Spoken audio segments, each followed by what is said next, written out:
now move on to factoring trinomials in the form ax squared plus bx plus c. Now, don't worry about the a, b, and c right now. Just know this.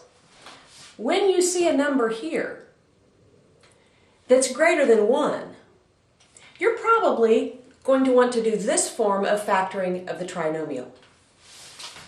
When I look at this trinomial, the very first thing I want to do is to see if there is a common factor that I can pull out to the front to simplify it.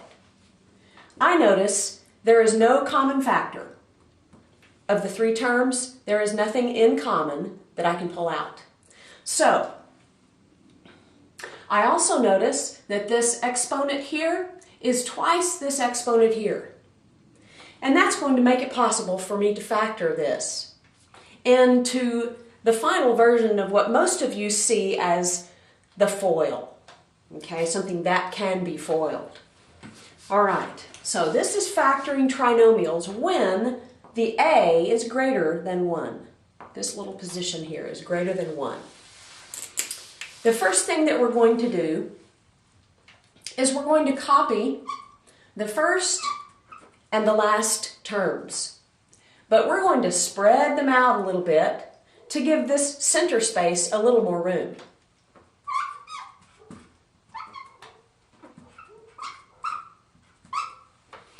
The second step is for me to multiply the leading coefficient with the constant.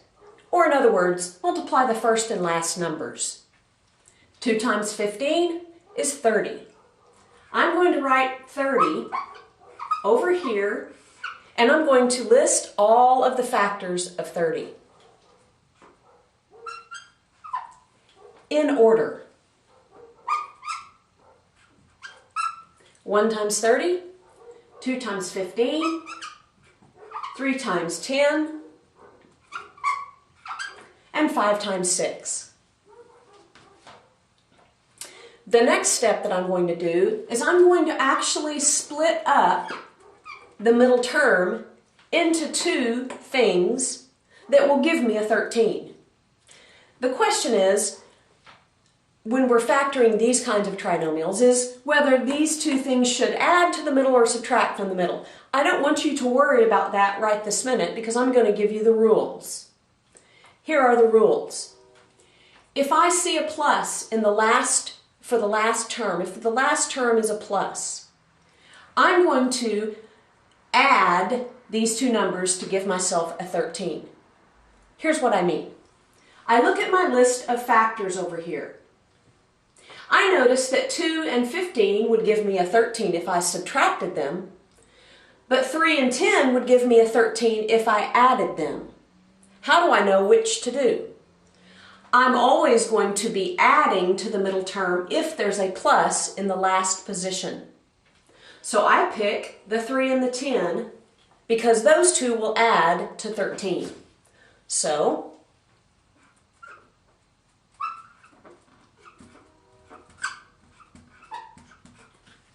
now, I double check visually to make sure that this plus this does give me that. And it does. Now, this should look suspiciously familiar to you because we just went through the steps of factor by grouping. This is an actual factor by grouping problem now. So we'll proceed with the steps you use to factor something by grouping. My first step, as you noticed before in the lecture, was to circle up the 2 first terms and the 2 last terms. These are the groups, thus factor by grouping. My next step is going to be to pull out a common factor out of this first grouping. I notice there are no common numbers, but there is a common letter that they both contain, and that is the letter X. I pull out the X, and I'm left with a 2x plus 3. I visually check. Does this times this give me this? Yes, it does. Does this times this give me this? Yes, it does. I copy down my plus sign. I look to the second 2 to see if there is a common factor, and it is a 5. Or I look to see what that common factor is, a 5. I pull it out. I will still have a binomial when I've pulled it out. What is remaining here, isn't that handy? The parentheses match. Now, we knew the parentheses had to match for this to actually work in factor by grouping. Now, as we did before, I'm going to show you that this is just a binomial with a term plus a term. Term in green plus term in green. If you look carefully, you see that there's a common factor of 2x plus 3 in each green term.